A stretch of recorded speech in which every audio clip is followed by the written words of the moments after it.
नमस्कार। लक्ष्मी पूजन पर यह दिव्य उपाय आपको आपकी सभी प्रकार के आर्थिक परेशानियों से राहत देंगे, आर्थिक परेशानियों से बाहर आने में मदद करेंगे। अगर कर्जा बहुत है तो कर्जे से छुटकारा देंगे। अगर आपको हमेशा ही पैसे की किल्लत आती है तो उससे भी बाहर निकालेंगे।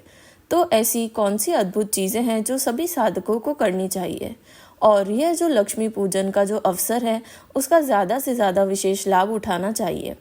तो ये सब चीज़ें अगर आप जानना चाहते हैं तो इस वीडियो को एंड तक देखना ना भूलें। सभी साधकों को दिवाली की हार्दिक शुभकामनाएं, और साथ में यह भी कहना चाहेंगे कि ये जो अवसर है इसमें सबसे महत्वपूर्ण लक्ष्मी पूजन का समय है। लक्ष्मी पूजन एक विशेष अवसर होता है, वहाँ पर अगर आप ठीक से साधना करेंगे तो आपके जीवन की काफ़ी प्रकार की परेशानियाँ खुद ब खुद नष्ट हो जाएगी।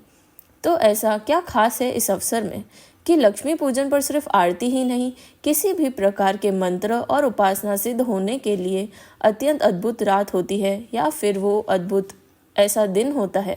इसलिए सभी साधकों को साधना करके जो लाभ होता है वह ज़रूर लेना चाहिए। तो हम शुरू कर सकते हैं यहाँ पर एक ऐसा अद्भुत उपाय जिसके माध्यम से आपको यह सारी चीज़ें समझने में आसानी होगी। तो सबसे पहले आपको क्या करना है, आपको 3 चीज़ें करनी है। एक पीला कपड़ा लेना है, उस पीले कपड़े के ऊपर एक नारियल रखना है, उस नारियल की पूजा करनी है और उसके बाद उस नारियल को बांधना है। फिर उससे तिजोरी में या फिर जहाँ पे आप हमेशा पैसे रखते हो वहाँ पे एक बार स्पर्श करना है, वापस से पूजा में लाना है, और उसके बाद उस नारियल के ऊपर आपको जो श्री सूक्त होता है वह श्री सूक्त का 11 बार पाठ करते हुए आपको उस पर जल चढ़ाना है, या फिर उस सूक्त से उसका 11 बार अभिषेक करना है। और यह जो नारियल रहेगा वो आपको लक्ष्मी कुबेरा यंत्र के साथ पूजा में रखना है।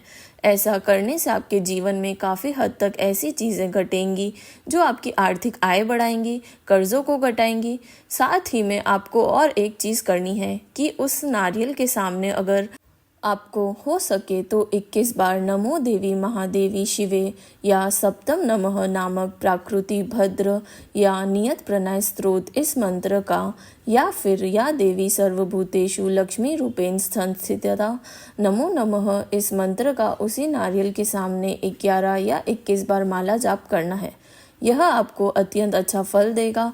आपको वह नारियल लेना है, उसके सामने हमने जो आपको यह मंत्र बताया, या देवी सर्वभूतेषु लक्ष्मी रूपेण संस्थिता नमस्तस्यै नमस्तस्यै नमस्तस्यै नमो नमः इस मंत्र का जाप करना है 11 माला या 21 माला।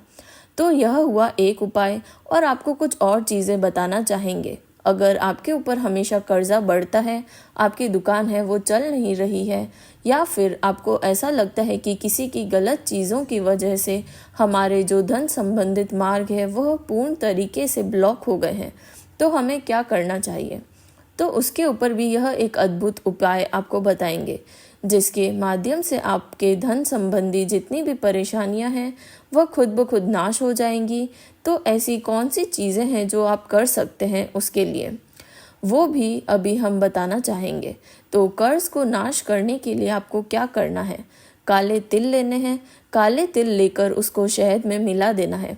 उसको शहद में मिलाकर आपको 11 तिल एक मुट्ठी में लेने हैं। काले तिल और शहद लेकर एक मुट्ठी में बंद कर देना है। उसके बाद हमें 11 माला यह मंत्र का जाप करना है, ओम क्लीम कमल वासिनी स्वाहा। इस मंत्र से आपको 11 माला जाप करते हुए तिलों को मुट्ठी में बंद कर लेना है, तिल और शहद को। उसके बाद आप जहाँ पे कपूर जलाते हैं उस कपूर आरती को लेना है। उसमें जो सारी सामग्री हमने मुट्ठी में पकड़ी थी वो हमारे ऊपर 7 बार घुमाकर धीरे धीरे इसी मंत्र का जाप करते हुए थोड़ा थोड़ा उस अग्नि में प्रज्वलित कर देना है, और वह पूरा जला देना है। तो यह करने से भी आपके ऊपर की कर्ज की समस्याएं नष्ट हो जाएंगी। इसके साथ ही में जो हमारी यह लक्ष्मी पूजन के लिए रात होती है वहाँ पर आपको 3 लौंग लेनी है। उन लौंग के साथ आपको हल्दी गांठिया लेना है, और साथ में एक कमल गट्टा माला लेनी है। या फिर कमल का अगर आपके पास फूल होगा तो भी चलेगा। तो उसमें से थोड़ा सा ये 2-3 चीज़ें आपको मिक्स कर देनी है। उसको एक पीले कपड़े में बांध कर हमें भूमि से स्पर्श करने के बाद हमें महालक्ष्मी जी को प्रार्थना करनी है कि आप कृपा करके हमारे घर में विराजमान हो जाइए। और हमें इसे तकिए के नीचे रख कर सो जाना है। इससे क्या होगा, आपकी जो और अन्य मनोकामनाएं होंगी जिसमें आपको आर्थिक गतिविधियों के लिए जो सपोर्ट नहीं मिल रहा या फिर जो शक्ति नहीं मिलती, वो खुद ब खुद अंदर से मिलने की शुरुआत हो जाएगी। और ये जो हमने पीले कपड़े में बांध के रखा है, उसकी आपको साल भर पूजा करनी है। तो अगर ऐसा करेंगे तो आपकी कर्ज से संबंधित परेशानियां भी नष्ट हो जाएगी। अगर आपको विविध प्रकार से बीमारियों की वजह से या बाकी की चीज़ों की वजह से आपका पैसा ऐसे ही खर्च हो रहा है, तो उस पर भी रोक लग जाएगी। अगर आपको यह जानकारी अच्छी लगी हो तो सब्सक्राइब ज़रूर करें।